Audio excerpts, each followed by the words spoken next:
Willkommen auf der Zitadelle Spandau, einer der spannendsten Orte in Berlin. Die Festung stammt aus dem 16. Jahrhundert und beherbergt heute sehr viele Museen und auch eine Galerie zur aktuellen Kunst. Mein Name ist Urte Ewert und ich bin die Museumsleiterin der Ausstellung, in der wir uns jetzt hier gerade befinden, Enthüllt Berlin und seine Denkmäler. Was wir hier sehen, ist die Statue von General von Scharnhorst. An dieser Statue sieht man die absolute Meisterschaft des Bildhauers Christian Daniel Rauch, der den General eben als den nachdenklichen Menschen dargestellt hat, der er war. Später kam der General dann so ein bisschen in der Rezeption als der Militarist und so weiter rüber. Gerade das Militär ist dann ja auch in Verruf geraten. Aber dieser General von Scharnhorst war eigentlich ein großer Reformator. Er hat zum Beispiel für die Abschaffung der Prügelstrafe in der Armee gesorgt und hat auch die Abschaffung des Adelsprivilegs, um eine Offizierslaufbahn einschlagen zu können, abgeschafft. Was wir hier sehen, ist die Skulptur von dem Grafen Bülow von Dennewitz, der von Christian Daniel Rauch, dem Bildhauer, etwas dynamischer dargestellt worden ist als der Graf von Scharnhorst. Das hängt damit zusammen, dass von Bülow eigentlich eher als Draufgänger und von Scharnhorst mehr als nachdenklicher General bekannt geworden sind. Ursprünglich haben diese beiden Denkmäler neben der Neuen Wache gestanden, seit dem Jahr 1822, als sie enthüllt wurden, weil der preußische König Friedrich Wilhelm III. Gerne die gesamte Via Triumphalis in dieser Art, auch gerade von seinem liebsten Bildhauer Christian Daniel Rauch, hatte gestalten lassen wollen. Christian Daniel Rauch, dessen Figuren wir hier sehen, ist der Vertreter der Berliner Bildhauerschule. Er gehört zu den Künstlern, die am engsten mit Karl Friedrich Schinkel zusammengearbeitet haben, um die Vorstellungen des Königs Friedrich Wilhelms III. Innerhalb Berlin-Mittes umsetzen zu können. Karl Friedrich Schinkel als der Architekt hat Christian Daniel Rauch als den Künstler für die Via Triumphalis engagiert und seine Skulpturen, die davon sprechen, mit was für einer Präzision auch dieser Carrara-Marmor, den wir hier sehen, bearbeitet werden kann.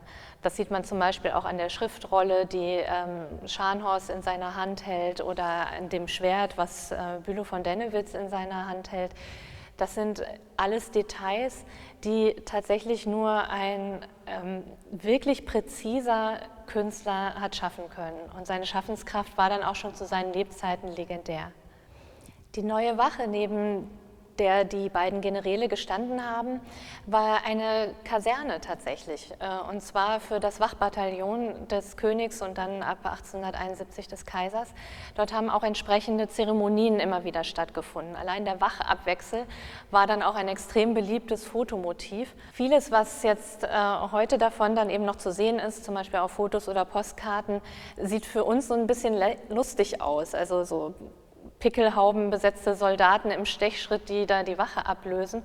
Tatsächlich hat es aber in der Zeit durchaus Bewunderung hervorgerufen und auch einen gewissen Stolz, was für eine militärische Macht das Kaiserreich Deutschland ist. Nach dem Ersten Weltkrieg hätte man sich ja vorstellen können, dass beispielsweise die Neue Wache oder auch gerade die Generäle den Angriffen der Revolution zum Opfer fallen, der Novemberrevolution.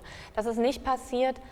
Man hat die Generäle zwar kritisch betrachtet, aber überhaupt den ganzen Militarismus, aber gerade die Figuren, die Denkmäler, hat man eher ein bisschen mit Spott überzogen. Nachdem die Deutschen, die Nationalsozialisten 1933 an die Macht gewählt haben, haben die neuen Machthaber auch die Neue Wache gleich insgesamt in ihre Inszenierung mit aufgenommen. Man hat dort gleich wieder ein Wachbataillon installiert, erst mit der Reichswehr, dann später mit der Wehrmacht und wieder Paraden dort abgehalten. Und da waren dann im Prinzip die Generäle als dekorative Staffage für die eigene Machtinszenierung genutzt. Als ab Juni 1940 immer mehr Luftangriffe auch auf Berlin geflogen worden sind, hat man angefangen, die Skulpturen, die man nicht aus dem Berliner öffentlichen Raum herausräumen konnte, zu versuchen zu schützen. Und diese Generäle beispielsweise wurden in so einer Art Einmannbunker verkleidet, also tatsächlich aus Ziegeln und Beton. Und das hat tatsächlich auch dazu geführt, dass nicht mal Splittergranaten irgendetwas an diesen Marmorgenerälen haben zerstören können.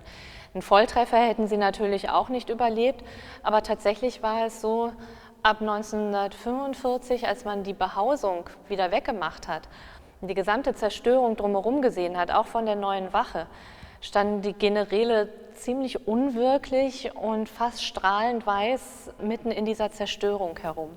Im Prinzip ist es der sowjetischen Armee zu verdanken, dass die Neue Wache und auch die Generäle nicht gesprengt werden mussten. Das hat damit zu tun, dass Walter Ulbricht eigentlich am liebsten sowohl die Neue Wache als auch die Generäle als Repräsentanten des preußischen Militarismus beseitigt hätte. Und die sowjetische Armee da drin aber auch Repräsentanten des gemeinsamen Krieges des russischen Zarenreiches und des preußischen Königreiches gegen Napoleon gesehen hat. Also hat man dafür gesorgt, dass sie zumindest nicht zerstört werden müssen. Die Neue Wache selber ist dann auch irgendwann wieder zu einer Gedenkstätte umfunktioniert worden. Die beiden Generäle mussten dann aber tatsächlich erst einmal abgebaut werden. Das ist dann auch geschehen. Man hat die beiden Generäle so abgebaut, dass sie jetzt nicht weiter zerstört worden sind und hat sie in ein Depot gebracht. Der Scharnhorst ist dann tatsächlich in den 1960er Jahren wieder aufgestellt worden, diesmal allerdings gegenüber der Neuen Wache. Und dort hat es dann auch wieder Militärparaden gegeben. General von Scharnhorst gehörte nämlich zu den Generälen, auf die sich auch die NVA, die neu gegründete NVA, genauso berufen hat wie die neu gegründete Bundeswehr als Traditionslinie. Deswegen durfte von Scharnhorst eben wieder mit anderen Generälen gegenüber der Neuen Wache aufgestellt werden. Von Bülow ist allerdings im Depot geblieben. Das hängt wahrscheinlich mit einer Verwechslung zusammen, weil Bülow von Dennewitz eigentlich genauso in diese Traditionslinie gepasst hätte wie von Scharnhorst. Aber er hatte einen Bruder, der antirussisch eingestellt gewesen ist. Und möglicherweise gab es da eine Verwechslung. So ganz klar ist das nicht. Ja, warum stehen wir jetzt hier im letzten Raum der Enthüllt-Ausstellung bei den Denkmälern der ehemaligen DDR? Das hat damit zu tun, dass diese Skulptur als Mahnmal für die gefallenen Soldaten der Kriege in der Neuen Wache gestanden hat und seit 1969, also das heißt im Auftrag der DDR-Regierung. Und nach der Wiedervereinigung gab es eigentlich schon Pläne, die beiden Generäle, über die wir heute gesprochen haben, wieder rechts und links neben der Neuen Wache aufzustellen. Zu diesem Zeitpunkt hatte sich Helmut Kohl, der Kanzler der Bundesrepublik, dazu entschlossen, nicht mehr diesen sogenannten Aschenbecher, also das Mahnmal aus DDR-Zeiten, in der Neuen Wache stehen zu lassen, sondern eine Replik der Pieta von Käthe-Kollwitz dort aufstellen zu lassen. Die Erben der Künstlerin Käthe Kollwitz wollten dann allerdings nicht mehr die beiden Generäle rechts und links neben der Wache stehen haben, weil es für sie auch immer noch Repräsentanten des preußischen Militarismus gewesen sind. Auf diese Art und Weise sind dann erstmal die Generäle wieder zur Restaurierung in ein Depot gekommen und erst im Jahr 2002 wieder aufgestellt worden und dann wiederum gegenüber der Neuen Wache. Spätestens seit 2016 war dann im Prinzip klar, dass die Generäle dort nicht weiter im öffentlichen Raum stehen können, nicht aus politischen Gründen, sondern aus restauratorischen Gründen. Der Carrara-Marmor war den Umweltbedingungen dort in Berlin-Mitte einfach zu stark ausgesetzt. Und das heißt, das Landesdenkmalamt hat dann beschlossen, dass diese Generäle, um sie zu schützen, abgebaut werden müssen und stattdessen dort dann Repliken der Generäle aufgestellt werden sollen. Und dabei ist es dann zu dem Entschluss gekommen, diese Meisterwerke der Berliner Bildhauerkunst in die Ausstellung Enthüllt Berlin und seine Denkmäler zu setzen. Nicht nur aus Platzgründen, sondern auch tatsächlich, weil sie hierher passen.